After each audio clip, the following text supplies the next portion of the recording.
दिल्ली की चमचमाती गलियों में विशाल नाम का एक व्यवसाय अपनी सफलता के झंडे गाड़ चुका था।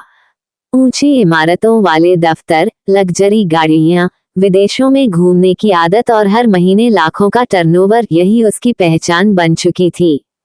लोग उसे कामयाबी की मिसाल कहते थे, लेकिन इस सफलता की दौड़ में कहीं ना कहीं उसने रिश्तों को पीछे छोड़ दिया था। विशाल एक मध्यम वर्गीय परिवार से आया था। उसके पिता सुरेश बाबू एक छोटे सरकारी कर्मचारी थे और मां सावित्री जी गृहिणी।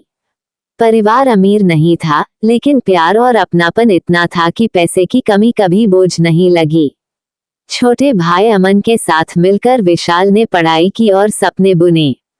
अमन हमेशा कहता, भैया, जिंदगी में पैसा जरूरी है, लेकिन घर की गर्माहट उससे भी बड़ी है। विशाल मुस्कुरा देता, हाँ, ये बातें तो अच्छी लगती हैं, लेकिन असली इज्जत पैसा ही दिलाता है। इंजीनियरिंग और एमबीए के बाद विशाल ने खुद का बिजनेस शुरू किया। कड़ी मेहनत और समझदारी से वह कम वक्त में बहुत आगे निकल गया। धीरे धीरे उसने घर के फैसलों में भी पैसा ही पैमाना बना लिया। माँ पूछती, बेटा, अमन की पढ़ाई का क्या करना है? विशाल कहता, माँ, मैं उसे विदेश भेज दूंगा, वहां से बड़ा बनेगा। लेकिन अमन ने साफ कहा, भैया, मैं यहीं रहकर पढ़ूंगा, मुझे आपके साथ घर की जिम्मेदारी निभानी है। उसके इस फैसले पर विशाल नाराज हो गया। उसे लगा कि अमन में बड़े सपनों की कद्र नहीं। कुछ साल बाद अमन की शादी एक सामान्य परिवार की लड़की रिया से हो गई। साधारण पहनावा, सादा रहन सहन और पारिवारिक संस्कार, यही उसकी पहचान थी। विशाल को यह शादी पसंद नहीं आई। उसे लगा कि इतनी सादगी और मिडिल क्लास सोच उसके घर की शान घटा देगी। शादी के बाद एक दिन विशाल ने रिया से कहा, तुम्हें थोड़ा अपने स्टाइल पर ध्यान देना चाहिए। हमारे घर का स्तर ऊंचा है, लोग देखेंगे तो क्या कहेंगे?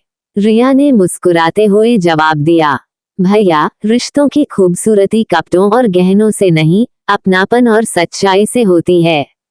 लेकिन विशाल ने इन बातों को कभी गंभीरता से नहीं लिया। जैसे जैसे कारोबार फैलता गया, विशाल का समय परिवार से दूर होता गया। माँ चाहती थी कि बेटे साथ बैठकर खाना खाएं, लेकिन विशाल हर समय मीटिंग और फोन कॉल्स में उलझा रहता।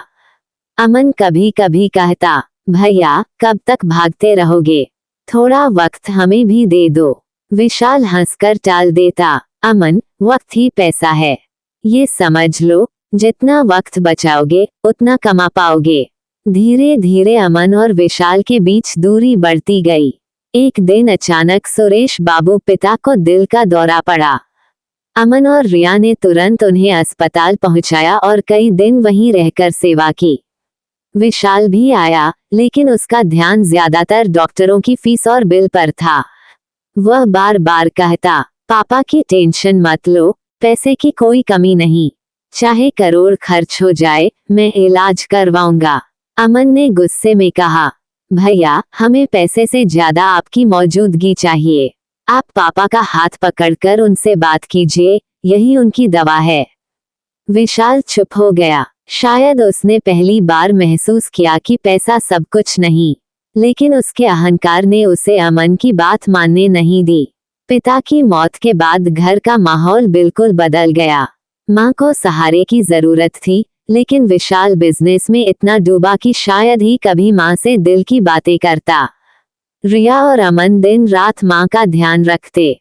एक दिन माँ ने विशाल से कहा, बेटा, तू बहुत बड़ा आदमी बन गया है, लेकिन तेरा दिल छोटा हो गया है। धन से घर नहीं चलता, घर रिश्तों की गर्माहट से चलता है। ये सुनकर विशाल को बुरा लगा। उसने अमन और रिया पर आरोप लगाया कि वे मां को उसके खिलाफ भड़का रहे हैं। झगड़े बढ़ते गए और अंततः विशाल ने अमन से अलग घर ले लिया। साल गुजरते गए, विशाल का कारोबार और बड़ा हो गया। अब उसके पास बंगले, गाड़ियां, नौकर सब थे। लेकिन रात को जब वह खाली कमरे में बैठता, तो सन्नाटा उसे काटने दौड़ता। त्योहारों पर कोई उसके साथ दिया जलाने वाला नहीं था। खाने की टेबल पर सिर्फ चांदी के बर्तन चमकते थे, इंसानी मुस्कान नहीं। उधर अमन और रिया ने अपने छोटे से घर में प्यार और अपनापन से भरा माहौल बना रखा था। माँ भी उनके साथ खुश थी।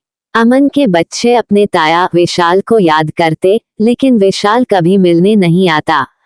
एक दिन विशाल बीमार पड़ गया। तेज बुखार और थकान ने उसे अस्पताल पहुंचा दिया। वहां उसने देखा कि बहुत सारे लोग अपने मरीजों के साथ बैठे हैं। कोई हाथ पकड़कर हिम्मत दे रहा है, कोई खाना खिला रहा है। विशाल की आंखें भर आई। उसने सोचा, मेरे पास सब कुछ है, लेकिन आज मेरे साथ कोई क्यों नहीं। तभी अमन और रिया वहां आ पहुंचे। उन्हें किसी पड़ोसी से खबर मिली थी। रिया ने बिना देर किए विशाल का हाथ थामा और कहा, भैया घबराएं मत, हम आपके साथ हैं। विशाल की आंखों से आंसू बहने लगे। बरसों का अहंकार टूट गया। उसने धीमे स्वर में कहा, मैंने जिंदगी भर दौलत कमाई, लेकिन रिश्तों की कीमत पर आज समझ आया कि सबसे बड़ा धन परिवार ही होता है। बीमारी के बाद विशाल पूरी तरह बदल गया।